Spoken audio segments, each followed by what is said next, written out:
வணக்கம். நான் உங்கள் சங்கர், ஏசிசியோட ஃபவுண்டர். நம்ம இன்னைக்கு ஒரு ரொம்ப ரொம்ப இம்பார்ட்டன்ஸான ஒரு 8 வாழ்க்கையில ரொம்ப ரொம்ப முக்கியமான ஒரு மோட்டிவேஷனான, அதாவது நம்ம சோர்வாக இருந்தாலும் நம்மளுடைய சோர்வை மாற்றக்கூடிய அளவுக்கு பவர்ஃபுல்லான ஒரு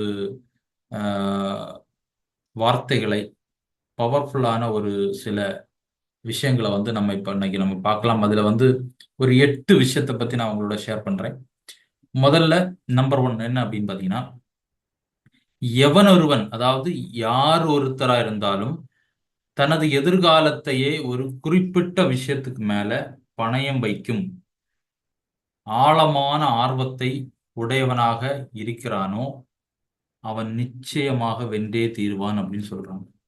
அதாவது நம்ம நம்மளுடைய எதிர்காலத்துல என்னவாகணும், ஏதாவது ஒரு விஷயத்துக்கு மேல நம்ம வந்து ஆழமான ஆர்வத்தை உருவாக்கினால், ஆழமான ஆர்வமாக நமக்கு இருந்தால் நிச்சயமாக நாம் அந்த விஷயத்த வென்றே தீருவோம் அப்படின்னு சொல்றாங்க. நம்பர் 1. நம்பர் 2, எந்த ஒன்றுக்காக ஒருவன் தன்னை தயார்படுத்தி காத்திருக்கிறானோ அந்த ஒன்று அவனை தேடி வரும் அப்படின்னு சொல்றாங்க. அதாவது நான் ஒரு விஷயத்துக்காக என்னை நான் தயார்படுத்தி கொண்டு காத்திருக்கணும். நிறைய பேரு வந்து விஷயம் என்னன்னா, அவங்க வந்து ட்ரீம்ஸ், கனவுகள் பார்க்கறதுக்காக முயற்சி பண்ணுவாங்க, கனவுகள் பார்த்துட்டு இருப்பாங்க. ஆனா வந்து கனவுகள் ட்ரீம்ஸ்ல வாழ்ந்துட்டு இருப்பாங்களே தவிர அவங்க தன்னை தயார்படுத்திக்கிறாங்களா அப்படின்னா, அந்த இலக்கை நோக்கி போறதுக்குண்டான அந்த கேப்பபிலிட்டி, அதாவது அந்த தயார்படுத்தக்கூடிய அந்த திறமைகளை வளர்த்தி கொள்ள முடியாத நபர்கள், கனவுகளில் மட்டும் வாழ்ந்து கொண்டிருக்கக்கூடிய மக்களுக்கு வந்து ரொம்ப ரொம்ப இம்பார்ட்டன்ஸான பாயிண்ட் நான் இப்ப சொன்னது. எந்த ஒன்றுக்காக ஒருவன் தன்னை தயார்படுத்தி காத்திருக்கிறானோ அந்த ஒன்று அவனை தேடி வரும் அப்படின்னு சொல்றாங்க. நம்மளை தேடி ஒரு விஷயம் வரணும்னா நம்ம அதுக்கு தயார்படுத்தி நம்ம என்ன பண்ணிட்டு இருக்கணும், காத்துட்டு இருக்கணும் அப்படின்னு சொல்றாங்க. நம்பர் 3, மூன்றாவது விஷயம், தனது மலை போன்ற நெஞ்சுறுதியும் தனது ஆர்வத்திற்கு உறுதுணையாக இருந்த விடாமுயற்சியும் தனக்கு வரப்போகும் எதிர்ப்புகளை அடியோடு அழித்து தனக்கான வாய்ப்பை கொண்டு வரும். அதாவது மலை போன்ற நெஞ்சுறுதி என்னன்னா ஸ்ட்ராங்கான நெஞ்சுறுதியும் ஆர்வத்திற்கு உறுதுணையாக இருக்கக்கூடிய விடாமுயற்சி.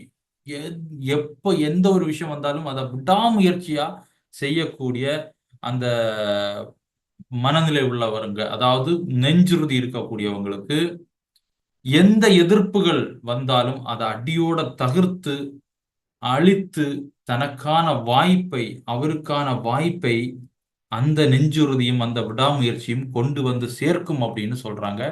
நம்பர் 3. நம்பர் 4, வடிவமில்லாத ஒரு எண்ணத்தின் உந்துதலை வடிவமுள்ள பொருளாக மாற்ற முடியும் என்ற நிச்சயமான அறிவுதான் நம்மளுடைய சொத்து. அதுதான் அசட். உண்மையான அசட் என்னன்னா அறிவு தான் உண்மையான அசட்னு சொல்றாங்க. அதாவது வடிவமில்லாத ஒரு எண்ணத்தை, அதாவது நம்மளுடைய மைண்ட்ல தோணக்கூடிய ஒரு எண்ணத்தை, அதனுடைய உந்துதலை வடிவமுள்ள ஒரு பொருளாக மாற்ற முடியும் என்ற நிச்சயமான அறிவு. அதாவது நம்மளுடைய ஒரு எண்ணம் நமக்கு மைண்ட்ல தோணுதுன்னா அதுக்கு எந்த வடிவமும் இருக்காது.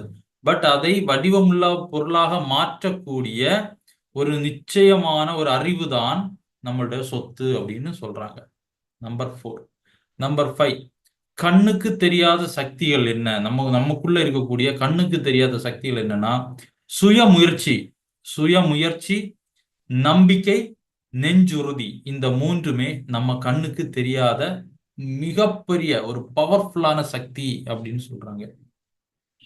6வது, முயற்சியை கைவிடும் முன்பு விஷயம் தெரிந்தவர்களின் ஆலோசனையை கேட்க வேண்டும். அதாவது நம்ம ஒரு விஷயத்தை எடுத்து முயற்சி செஞ்சுட்டு இருக்கோம் அப்படின்னா அந்த முயற்சி ஒருவேளை நமக்கு வந்து திடீர்னு ஒருவேளை நமக்கு வந்து அது வந்து இது எப்படி சக்சஸ் ஆகுமா ஆகாதான்ற ஒரு சந்தேகம் வரும்போது அந்த முயற்சியை விஷயம் தெரிந்தவர்களின் ஆலோசனையை பெற்ற பிறகு கைவிட வேண்டும். இல்லாமல் நீங்கள் அந்த முயற்சியை என்ன பண்ணாதீங்க, கைவிடாதீங்க அப்படின்னு சொல்றாங்க.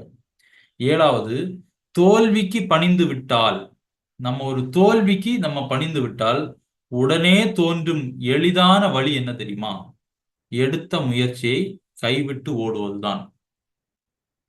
இப்ப நமக்கு ஒரு தோல்வி, நம்ம ஒரு தோல்விக்கு நம்ம வந்து சரண்டர் ஆயிட்டோம் அப்படின்னா, உடனே நம்ம மனசுக்குள்ள தோணக்கூடிய ஒரு வழி என்ன? எளிதான வழி என்னன்னா, அவ்வளவு நாள் கஷ்டப்பட்டு விடாமுயற்சி செஞ்சு முயற்சி செஞ்சு எவ்வளவு விஷயங்கள் செஞ்சிருப்போம்.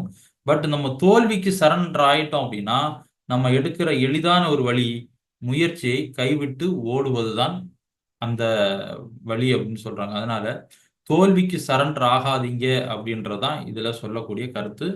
8வது கடைசி கருத்து என்னன்னா, தோல்வி என்பது ஒரு வஞ்சனையானது, அது ஒரு தந்திரமானது, அது முரணானது.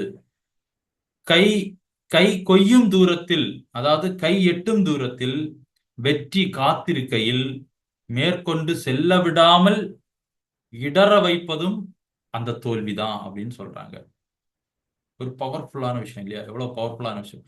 அதாவது வெற்றி கை கட்டும் தூரத்தில் இருக்கும்போது கூட அந்த இடத்துக்கு செல்ல விடாமல் நம்மளை தடை செய்வதும் இந்த தோல்விதான். தோல்வி வந்து ஒரு வஞ்சனையானது, தோல்வி ஒரு தந்திரமானது, தோல்வி வந்து ஒரு முரணானது அப்படின்னு சொல்லி இந்த 8 விஷயங்களும் நம்ம வாழ்க்கையில எங்கெங்க நமக்கு பயன்படுத்துவோமோ அந்தந்த இடத்துல பயன்படுத்தி நம்ம பிசினஸ்ல அடுத்த கட்டத்துக்கு நம்ம வளர்ச்சி அடைகிறதுக்கு ரொம்ப யூஸ்ஃபுல்லான ஒரு டாபிக்கா இருக்கும்னு நினைக்கிறேன். அடுத்த வீடியோல இன்னும் சூப்பரான டாபிக்கோட உங்களை சந்திக்கிறேன். தேங்க்யூ. கங்க்ராச்சுலேஷன்ஸ்.